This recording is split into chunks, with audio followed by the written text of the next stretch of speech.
Welcome to Sasi media. மக்களே, இன்னைக்கு ஸ்டேஜில் என்ன நடக்குது, ஷூட்டிங் ஆரம்பிச்சாச்சா இல்லையா, யார் முதல்ல வெளில வர போகிறா, வின்னர் ரன்னர் யார், இப்படி நிறைய விஷயங்கள் இந்த வீடியோவில் பேச போகிறோம். லைக்கை தட்டி விடுங்க, ஹைப் பட்டனை போட்டு விடுங்க. புது ஆளாக இருந்தால் சேனலை சப்ஸ்கிரைப் பண்ணியிருக்க மக்களே.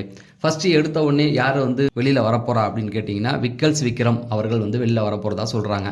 ஏன்னா விக்கல்ஸ் விக்ரம் ஓட்டுகள் ரொம்ப கம்மியாக இருக்குது, அவருக்கு ஓட்டுகள் ரொம்ப கம்மியாக இருக்குன்னு 4வது பிளேஸில் அவர் தான் இருக்கார் அப்படிங்கிறதுனால அவரை முதல்ல தூக்க போகிறாங்களா. ஆனால் அன்அஃபிஷியல் ஓட்டிங்கில் பார்த்தீங்கன்னு வச்சிங்களேன், அவர் 3வது இடத்துல இருக்கிற மாதிரி காட்டும். அதுக்கு தான் நான் சொல்லியிருந்தேன் அன்அஃபிஷியல் எடுப்படாது அப்படிங்கிறது.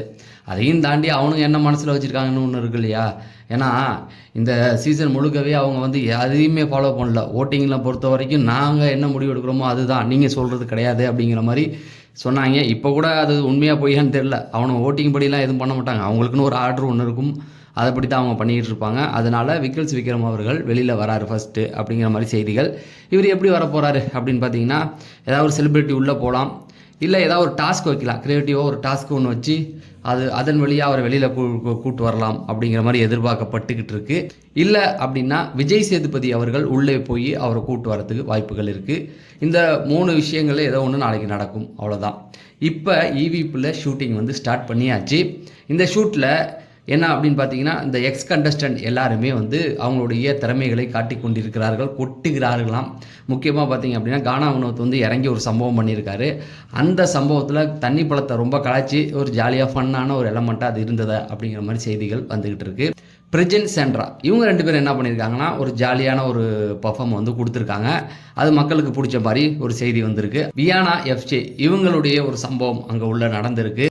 அதுக்கப்புறம் கெமியா இருக்கட்டும், ஆதிரை, இவங்க எல்லாருமே, அதாவது இப்போ எக்ஸ் கண்டஸ்டன்ட் இருக்காங்களா, எல்லாருமே அவங்கவுங்க ஸ்டைலில் ஒரு சில விஷயங்கள் பண்ணியிருக்காங்க. இதில் எத்தனை வெளில வரப்போகுது அப்படிங்கிறது தெரியல. ஏன்னா எல்லாருடைய எதுவுமே எடுத்து வச்சுக்குவாங்க, எல்லாத்தையுமே எடுத்து வச்சுக்கிட்டு எது நல்லா இருக்கோ அதில் ஒன்றை தூக்கி போடுவாங்க. இதுதான் இப்போக்கி அங்கே போயிட்டுருக்கு. அடுத்து பார்த்தீங்க அப்படின்னா, பார்வதி கமருதீன் வரப்போகிறாங்களா அப்படின்னு கேட்டிங்கன்னா, நாங்கள் ஏற்கனவே சொன்ன மாதிரி கமருதீன் அவர்கள் யூபி செட்டுக்குள்ளே வந்துட்டார். இப்போ அவர் உள்ளே தான் இருக்கார், ஃபன் பண்ணிக்கிட்டு இருக்கார், ஜாலியாக இருக்காராம். அவரை பொறுத்த வரைக்கும் இவங்க இருக்காங்க இல்லையா, அந்த கானா வினோத்தை அந்த கேங்கோட ரொம்ப ஜாலியாக இருக்கிற மாதிரி ஒரு செய்திகள் வந்துக்கிட்டு இருக்குது. தனக்கு கிடைச்ச ஒரு வாய்ப்பை அவர் பயன்படுத்திக்கிட்டாருன்னு சொல்லலாம். இந்த யூபி செட்டுக்குள்ளே இப்போ இருக்கார். அவர் என்னது ஸ்டேஜில் எதாவது பண்ணுவாரான்னு கேட்டிங்கன்னா, வாய்ப்பு இல்லைன்னு தான் நினைக்கிறேன். மேடை ஏற்ற மாட்டாங்க, ஆனால் அங்கே உட்காரலாம், அந்த மாதிரி தான் பண்ணுவாங்க. இது எனக்கே புரியல, மேடை ஏற்றுறது என்ன இறக்குறது என்ன அப்படின்னு. அப்போ என்ன அவருக்கு ரெட் கார்டு கொடுக்கலையா அப்படின்னு கேட்டிங்கன்னா, ஒன்றுமே கிடையாதுங்க. ரெட் கார்டு இவனுங்க அவங்க இஷ்டத்துக்கு பண்ணுவாங்க. நான் உங்களுக்கு புரிகிற மாதிரி சொல்கிறேன். இந்த மகத் விஷயத்துலேயே ஒரு விஷயம் எனக்கு சொல்கிறேன் கேளுங்க. மகத் அவர்களுக்கு ரெட் கார்டு கொடுத்துருப்பார் கமல் சார். கொடுத்துட்டு அவர் ஸ்டேஜுக்கு வர வச்சுருப்பார். ஸ்டேஜுக்கு நின்று அவர் பேசிட்டு தான் போவார். மகத் அவர்கள் சிம்புக்கெல்லாம் நன்றி சொல்லிட்டு தான் போயிருப்பார். அதாவது ரெட் கார்டுங்கிறது அந்த சேனல் தனக்கு ஏற்ற மாதிரி கொடுத்துக்கிறதுக்கு வச்சுக்கிட்ட ஒரு விஷயந்தான். எங்களுக்கு ஒருத்தவங்க பிடிக்கலையா, ஏதோ ஒரு பிரச்சனை ஒன்று வருதா, நாங்கள் எங்களை காப்பாற்றிக்கிறதுக்காக கொடுக்குறது தான் ரெட் கார்டு அப்படிங்கிறது தான். இந்த ரெட் கார்டே எந்த மாதிரி சுயநலமாக பயன்படுத்தியிருக்காங்க பாருங்கள் அப்படிங்கிறதுக்காக தான் இது. அதே விஷயத்தை தான் இப்போ கமருதீனுக்கும் அவங்க பண்ணுறாங்க. கமருதீனை பொறுத்த வரைக்கும் ரெட் கார்டு கொடுத்துருக்காங்க. அதுதான் இருந்தாலும் அது எங்கள் வீட்டு பிள்ளை, நாங்கள் அவங்கள காப்பாற்றுவோம் அப்படிங்கிறது தான். அதனால இவரை பொறுத்த வரைக்கும் உள்ளே கூட்டு வந்துட்டாங்க. அப்படின்னா என்னென்னா, அடுத்தடுத்த ஷோக்கெல்லாம் அவர் வருவார். ஒரு 2 மாதம் இனிமேல் வந்துடுவார், அவ்வளோதான். அதை ரெட் கார்டு கொடுக்கப்பட்ட ஷோக்கே அவர் உள்ளே வந்துட்டார். அப்படின்னு இந்த டீமாக போவாங்களா, அண்டகா கசம் பிரியங்கா நடத்துகிறாங்கல்ல, அந்த மாதிரி ஷோ, சூப்பர் சிங்கர், இப்படி எல்லாத்துக்குமே போவாங்க. அதனால இனிமேல் அவருக்கு எந்த தடையும் இல்லை. சீரியலில் சீக்கிரம் வரப்போகிறார், அந்த அவர் நடிக்கிற சீரியலில் அவர் சீக்கிரம் வர மாதிரி காட்டிக்கிட்டு இருக்காங்களாம். இதுதான்.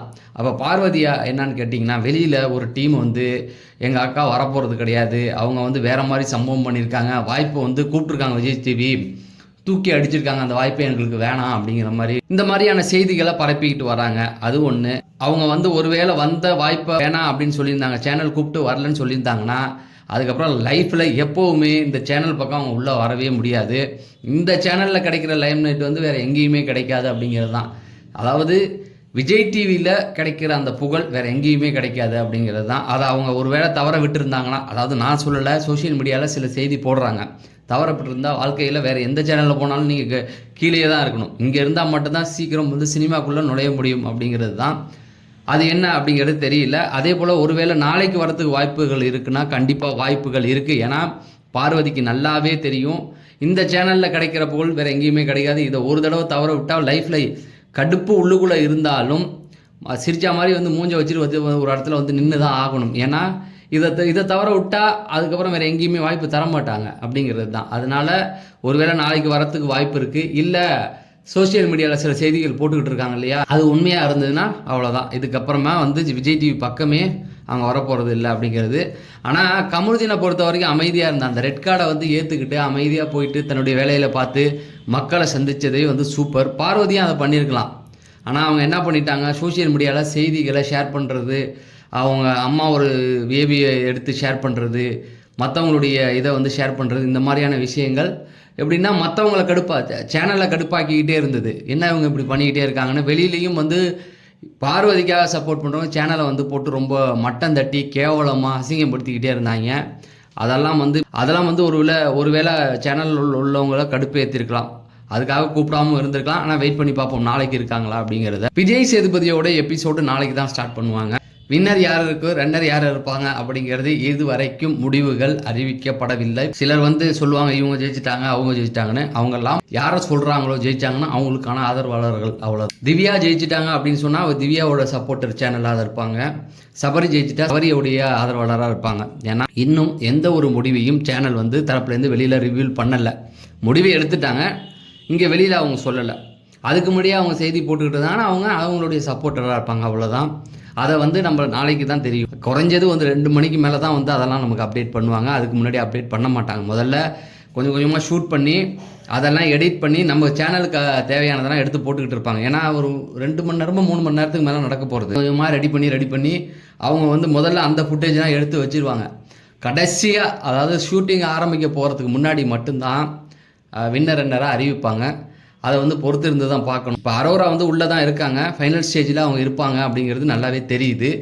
ஆனால் அது எந்த அளவுக்கு அரோராவை வச்சுருக்க போகிறாங்க, ரன்னர் வரைக்கும் கொண்டு வர போகிறாங்களா இல்லையானு எனக்கு சத்தியமாக தெரியல.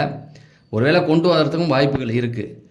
நான் நினைக்கிறது இந்த பக்கம் சபரியாக இருக்கட்டும் திவ்யாவாக இருக்கட்டும், இவங்க 2 பேரும் ஃபைனல் ஸ்டேஜில் நிற்கணும்னு நான் ஆசைப்பட்றேன். அதே போல் இன்றைக்கி நள்ளிரவு வீடியோ கண்டிப்பாக உண்டு. அது கடைசி நள்ளிரவு வீடியோ, லைவ் அப்டேட் நைட்டு. பெருசாக இருக்க வாய்ப்பு இல்லை. ஏன்னா இவங்க தூங்கிடுவாங்க. திவ்யா இப்பயே தூக்கம் வருது அப்படின்ட்டு இருக்காங்க.